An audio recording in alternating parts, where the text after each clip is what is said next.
अस्सलाम वालेकुम दोस्तों, मैं हूं डॉक्टर जमील अहमद और आज हम अपनी टॉपिक करेंगे कोगुलेशन कैस्केड। तो इसमें हम ज़्यादा बेसिक चीज़ें कवर करेंगे ताकि कोगुलेशन कैस्केड के बारे में और कोगुलेशन पाथवे के बारे में कंसेप्ट क्लियर हो जाए। तो सबसे पहले हम कोगुलेशन को डिफाइन करेंगे। Coagulation is a process in which blood loses it's fluidity, यानी जो फ्लड नेचर है ब्लड की वो लूज हो जाती है and it becomes a jelly like mass few minutes after it is shed. Shed जैसे ही किया जाए या इसे कलेक्ट किया जाए किसी भी कंटेनर में, तो it will lose its fluidity and becomes a jelly like mass. Okay, so this is called as coagulation. इसकी कुछ स्टेजेस होती हैं ब्लड क्लॉटिंग या ब्लड कोएगुलेशन की। उसके तीन स्टेजेस हैं, that is stage 1, stage 2 and stage 3। Stage 1 के अंदर क्या होता है? Formation of prothrombin activator. Prothrombin को एक्टिवेट करने के लिए प्रोथ्रोम्बिन एक्टिवेटर की फॉर्मेशन जरूरी है। ठीक है, तो सबसे पहले स्टेज 1 में क्या होगा? प्रोथ्रोम्बिन एक्टिवेटर की फॉर्मेशन होगी।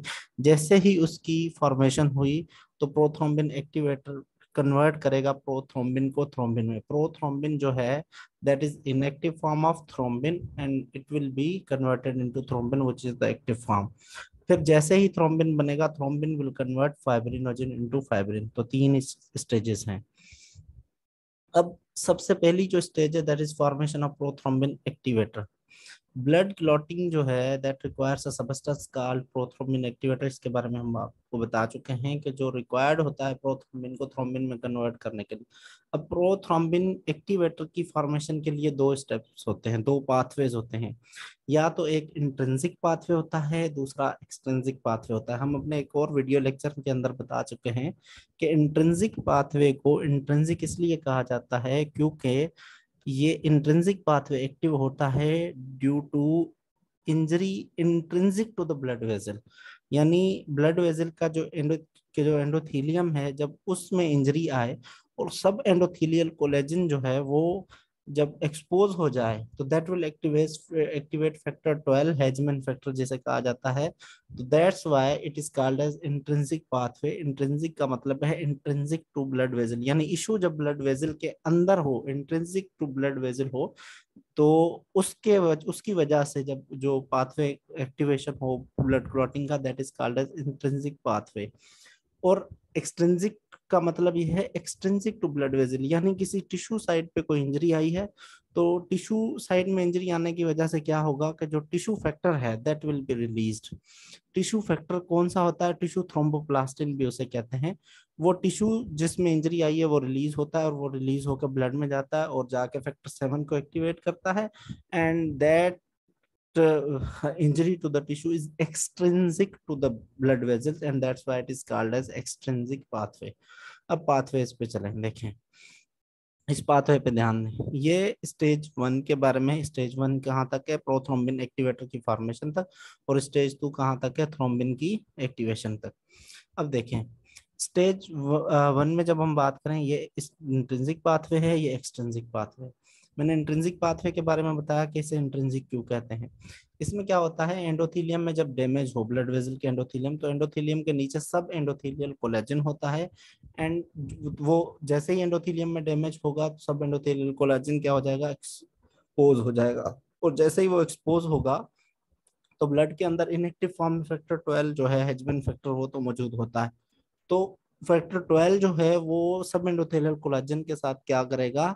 कांटेक्ट में आ जाएगा और जैसे ही कांटेक्ट में आएगा सब एंडोथेलियल कोलेजन जो है वो एक्टिवेट यानी कन्वर्ट कर देगा इसे इसके एक्टिव फॉर्म में in presence of kallikrein and high molecular weight kininogen. अब ये बात समझें, क्योंकि ये फैक्टर 12 यानी हेजमैन फैक्टर सब एंडोथेलियल कोलेजन के कांटेक्ट से एक्टिव फॉर्म में कन्वर्ट होता है। That's why Hageman factor is also called as contact factor. Okay, जैसे ही फैक्टर 12 एक्टिवेट हुआ तो ये क्या करेगा? फैक्टर 11 को एक्टिवेट करेगा in presence of high molecular weight kininogen. Okay, उसके बाद फिर जैसे ही फैक्टर 11 जो है वो एक्टिवेट हुआ, यानी 11A वाला जो फॉर्म है दैट इज एक्टिवेटेड फॉर्म, तो इसके साथ एक प्रोटीन इनएक्टिव फॉर्म के साथ अटैच होती है। वो जैसे ही रिमूव होगी तो एक्टिव फॉर्म में कन्वर्ट हो जाते हैं। तो फैक्टर जो 11 है that will activate factor 9 in presence of calcium. Calcium is factor 4। Calcium कौन सा फैक्टर है, फैक्टर 4 है। फिर जैसे ही फैक्टर 9 एक्टिवेट होगा तो that will activate factor 10। Factor 10 का नाम है स्टुअर्ट फैक्टर भी इसे कहा जाता है। फैक्टर 10 के लिए एक बात जहन में रखें, factor 10 is a common factor which is activated by both intrinsic pathway as well as extrinsic pathway. हम आते हैं, ये देखें फैक्टर 10 एक्टिवेट हो रहा है बाय एक्सट्रिंसिक पाथवे। तो ये याद रखें कि दोनों इंट्रिंसिक और एक्सट्रिंसिक पाथवे दोनों कोइंसाइड होते हैं at the level of factor 10 के लेवल पे। Okay, so factor 10 is activated by factor 9 in presence of factor 4 और फैक्टर 4 यानी calcium and factor 8। Okay, factor 8 का नाम है एंटी हीमोफिलिक फैक्टर। उसकी मौजूदगी में फैक्टर 10 एक्टिवेट होगा।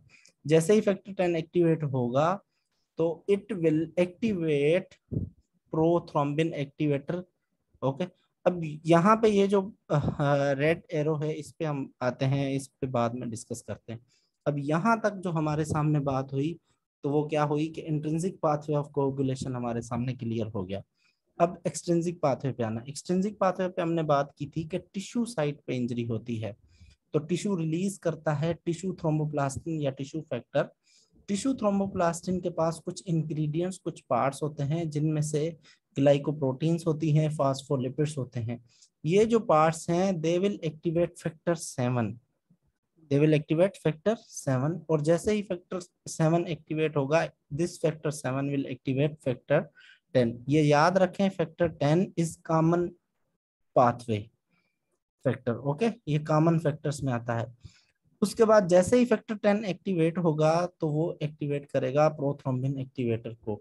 अब यहाँ तक एक बात समझ लें कि आपको ये चीजें जहन में रखनी है कि एक्सट्रिंसिक पाथवे में कौन कौन से फैक्टर आते हैं। एक्सट्रिंसिक पाथवे में सिर्फ फैक्टर 7 आता है, जबकि इंट्रिंसिक पाथवे के अंदर फैक्टर 12, फैक्टर 11, फैक्टर 9 ये आते हैं।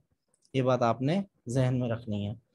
उसके बाद फैक्टर, कॉमन फैक्टर्स कौन से हैं।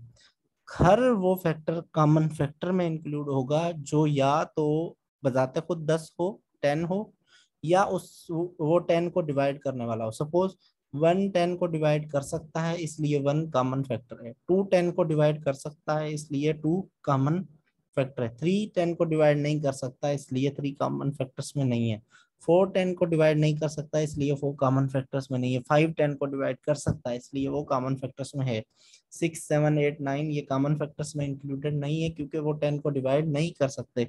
सो 1 2 5 and 10 these are the common factors. ठीक है, तो सबसे पहले जो कॉमन फैक्टर्स में एक्टिवेट होगा वो फैक्टर 10 होगा। जैसे ही वो एक्टिवेट हुआ that will activate prothrombin activator. तो वो prothrombin activator will convert prothrombin into thrombin. Prothrombin को क्या करेगा, थ्रोम्बिन में एक्टिवेट करेगा। अब किस तरह होगा कि फैक्टर 10 जो एक्टिवेट हुआ that will activate prothrombin activator. वो किस तरह होगा कि फैक्टर 10 जो एक्टिवेटेड है वो फैक्टर 5 के साथ जब मिल जाए तो this will be called as active factor. This will be called as what, prothrombin activator. और जैसे ही ये प्रोथ्रोम्बिन एक्टिवेटर बनेगा that will activate prothrombin into thrombin, यानी प्रोथ्रोम्बिन को थ्रोम्बिन में कन्वर्ट करना या थ्रोम्बिन को एक्टिवेट करना, ये एक ही बात है।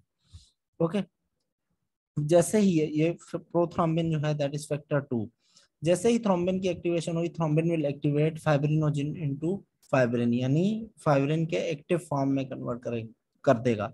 अब फाइब्रिन जो है दैट फॉर्म्स स्ट्रॉन्ग क्लॉट। कैसे कि फाइब्रिन जैसे ही एक्टिवेट होगा तो क्या होगा, फाइब्रिन के कुछ पहले पॉलीमराइज फॉर्म में होता है तो वो अपने कुछ मॉलिक्यूल्स को लूज करता जाता है, और जैसे जैसे लूज करता जाता है तो क्या होता है, फाइब्रिन जो है वो लूज स्ट्रैंड्स बनाता जाता है, और जैसे लूज स्ट्रैंड्स बनती जाती है बाद में क्या होता है, वो जो लूज स्ट्रैंड्स हैं that will merge together in a tight form in presence of factor 8 and factor 4, यानी 4 और 8। कैल्शियम फैक्टर 4 है एंड फैक्टर 8 जो है that is anti haemophilic factor.